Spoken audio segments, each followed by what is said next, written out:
Technically, he bats fourth, but he leads off here. Giants honoring the late Rod Beck with a patch on their jerseys. The Diamondbacks from Arizona trail 2-1 in the seventh. Real good pitching duel here. Connor Jackson pops it up. Dave Roberts, can of corn to end the inning. You will not see that often. Stephen Drew, Orlando Hudson come in, tap the dish. It's 3-2. One more look, and Roberts has got his eye on it. It's not like he looks away, just inexplicably can't get it. Bottom eight, it's 3-2. Barry Bonds, his fourth at bat. Livan Hernandez will throw a breaking ball, and watch Barry Bonds wait for just a split second, and then ciao. 7:50. The game is tied at 3. One more look as you see Bonds against a guy he's owned, 8 for 16 with 4 home runs. Just waited ever so patiently, and the full count pitch becomes part of history just like that, and the game is tied just like that. Barry getting the love and showing it right back. Top 10, Brad Hennessy squirts one down the right field line. Ryan Klesko, not known for his defensive prowess, but John, the moral here, if you have a mustache, you can do great things. Say hey. Miguel Montero, though, hits a ball where nobody can catch it unless they've bought a ticket. His fifth makes it 4-3 Diamondbacks. They're looking for their 18th one-run win of the season, which would be the most in the bigs, but the Giants get the man up that they would want to try to tie the game. 2-2 pitch. He stings it down the line, but he's not going to beat that out. Valverde, giving props and big ups to myself, I guess, saves it. Cubs would also get back to 500 with the win. That's Rich Hill, good guy to have on the mound, having a real good year, however, roughed up in the first. Kevin Mensch home run, 3-run Jackson, 5 runs on 3 hits. But from that point on, Hill and the Cub bullpen was very good. Meanwhile, Brewers starter Giovanni Giardo gets those runs and puts them to good use. Efficient pitching, 6 innings, 2 earned, 7 Ks. To the 7th. Brewers have a pretty good bullpen, and the Cubs find that out. Aramis Ramirez goes down swinging. The Brewers escape another threat. To the 9th. 5-3 Milwaukee, 1 out. Alfonso Soriano, the 0-1 pitch, base hit. Now we got something going with 1 out. Next batter, Mike Fontenot. Ground ball, and sometimes they find a hole. Base hit to right. We got runners on the corners with an out. Derek Lee, the guy you want up. He's the winning run. The pitch. Fly ball, right field. That will score Soriano. That run doesn't matter to Milwaukee. They get an out. So they're 1 out away from a win. Francisco Cordero against Aramis Ramirez. Pitch to Aramis. There's a drive. Deep left center. Cubs win. They win it. Ramirez, 2-run shot. Oh, baby. Can you believe it? And a holy cow. Ramirez gets mobbed. Cliff Floyd jumping up and down like it's Christmas morning. They're throwing beverages. They're kissing each other at Wrigley Field. What a moment. What a happy hour. Ramirez, the fans didn't want to go home. The scorekeepers didn't want to go home. How much fun would it have been to have been in that stadium on this day? And just imagine what the Friday night was like. Woo! Chicago. What musician Steve Goodman is to go, Cubs go. Aramis Ramirez is to the Cubs. A 3-run night. The Cubs within 6.5 of first place Milwaukee. The Brewers were 43-1 when leading after 8. Cubs. Normally it would be tough to follow that, but the hits just keep on coming for Aubrey Huff. Literally, what a game. You see the Orioles are down 5-0, and Calvin Escobar is pitching, so you figure Orioles are already cooked early on. Not so much. Huff looks like it's a homer. No, actually it's a triple, and it's his 1,000th hit of his career. He'd later score. It was 5-1. Bottom 4, same score, and Huff again looks like perhaps a homer. No, this time, but again, it's another milestone hit, his 200th double. He'd come in on a 2-run homer from Melvin Moore. It was 5-3. Bottom 5, it's 5-4. Runners on the corner, and Huff is not done. Hey, strange and natty bows, hon. What are Natty Bows? Natty Bo, National Bohemian Beer, favored by the people in Baltimore. He's now a single away from the cycle. Bottom 7 facing Chris Bootcheck, one of my favorite names in sports. And Bootcheck gives up the bloop single. And Huff has hit for the cycle. The Orioles have come back from down 7-5. It's a great night in Charm City. They're showing love as he's lifted for a pinch runner, and they actually call him out for a curtain call, and then it all went terribly wrong. Chris Ray, who gave up a walk-off earlier this year to Vlad Guerrero, actually hit him. And then now it is Howie Kendrick And Ray has got Ben McDonald syndrome. He throws everything hard, and it is dead straight, and that ball is smacked out, and the Angels win a wild game 9-7. First in the NL West. Dodgers, Hung-Chi Kuo, 2-9 in his career in 44 games, starting Friday night. Top of the first, Mike Cameron at bat. Look at Matt Kemp chase it down. He saw that, and he saves a run. Kevin Kuzminoff, there she goes, 7th home run of the season. Padres lead 5-2. Chris Young, pitch well coming in. He pitched well again. Bottom 6, James Loney. 7-2 game off Chris Young's leg. Khalil Green, I'd pay to watch him play shortstop every day. Beautiful running throw. Trevor Hoffman against Luis Gonzalez. Bottom 9, tying run on second. Hoff. The changeup, as always. His Hall of Fame pitch. Career save 504. The Padres extend their first place lead. They own the Dodgers of late, and they beat them again. First, El Duque, batting 200 on the season. Base hit here would help put the Mets up 5-1. But check out Ramon Castro lumbering, and you can only describe this as lumbering as he on the plate. Rod Barajas drops the ball, but check out one more. This isn't Prince Fielder belly flop, but he sort of just falls down. David Wright, they're just howling at their boy. But it was happy times because they were ahead. Oh, here come those fighting Phils. Wes Helms, Phil Einhorn with oil and go. One of 3 Philly home runs. It's a 6-4 game. Bottom of the 9th, Billy Wagner comes sprinting in to face his former team, and Shane Victorino, check it out. He strikes out the side. The Mets have won 6 of 7, Wagner's 16th save. Nice pitching duel in your nightcap. It is Maine against Hamels. Hamels 9-3. Top 1, Carlos Beltran up. 0 for 4 in the first game, but he was locked into what Burrell was dealing. Looks like a home run here. You can hit him out of that ballpark pretty easily, but Pat Burrell grabs it. But then in the 3rd, Hamels changeup, Beltran serves it. Sometimes, John, you just got to serve it. Beltran's 11th of the season. And one more time, Beltran again. Changeup didn't work. Let's go fastball, and same result. And the funny part of this equation is Pat Burrell has no idea where the ball is. Off the netting. Yeah, exactly. You don't need to worry. It's not in the field of play. Pat's looking around like, huh? Home run. Mets up. Beltran turns around to the other side. The dish bid for extra bases, robbed by Michael Bourne. This is a special play.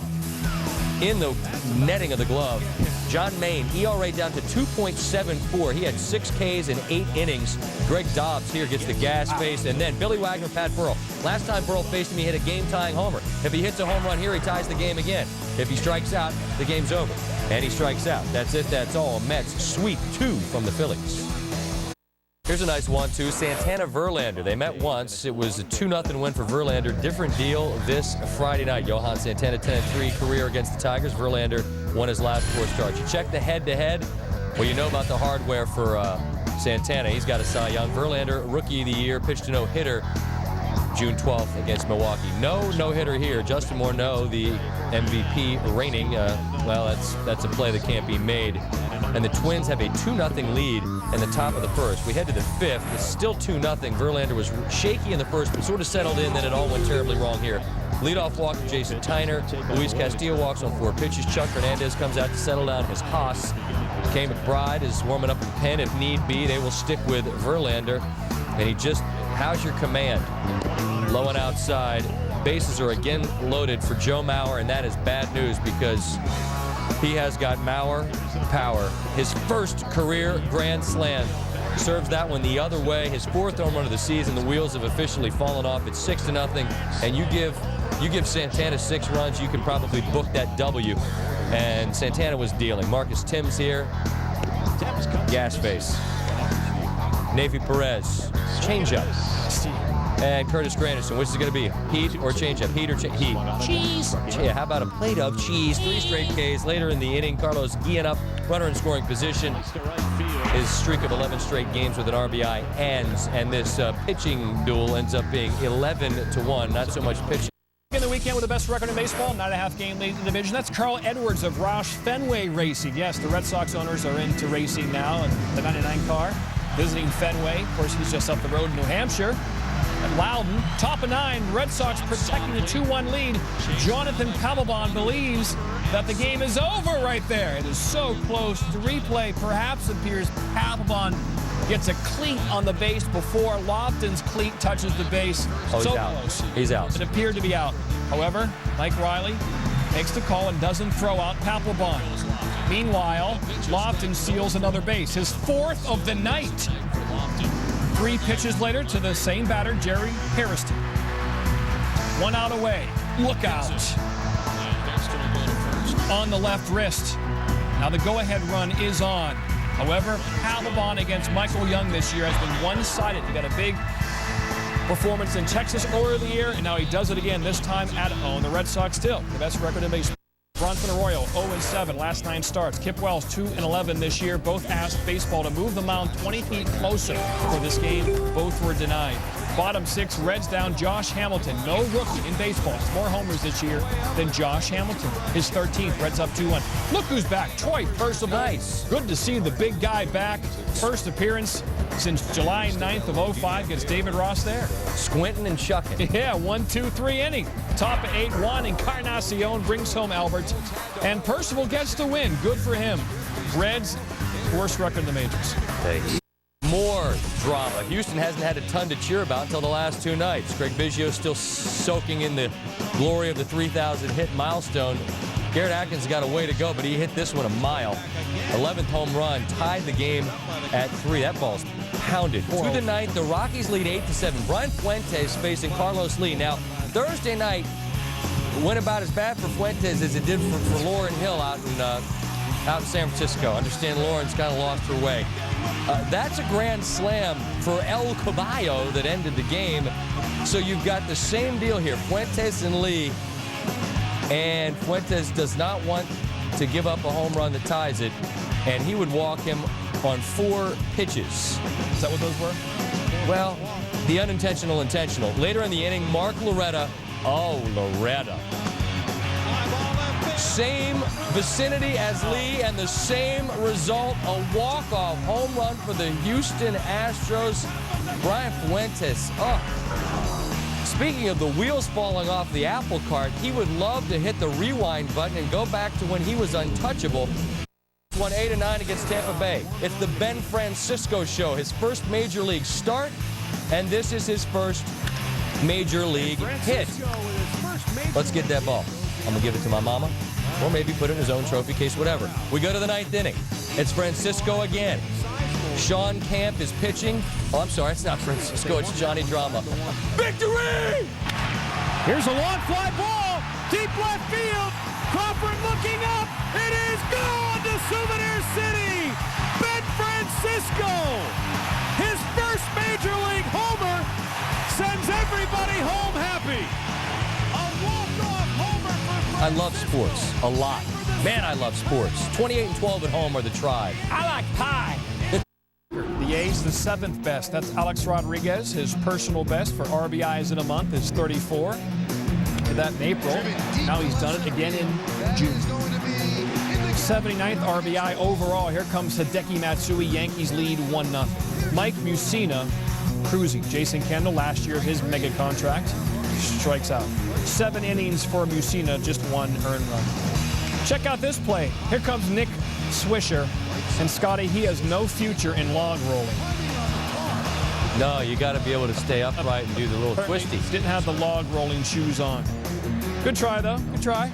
Top of 8, Kyle Farnsworth gets Swisher there, and he thinks, okay, I got my stuff working, but there's 2 on, and the greatest reliever, or one of them of all time, is in the bullpen, so you got to wonder why you'd first diss a Hall of Fame manager and then do that in Yankee Stadium. Not sure. That may be reviewed by some in Yankee land.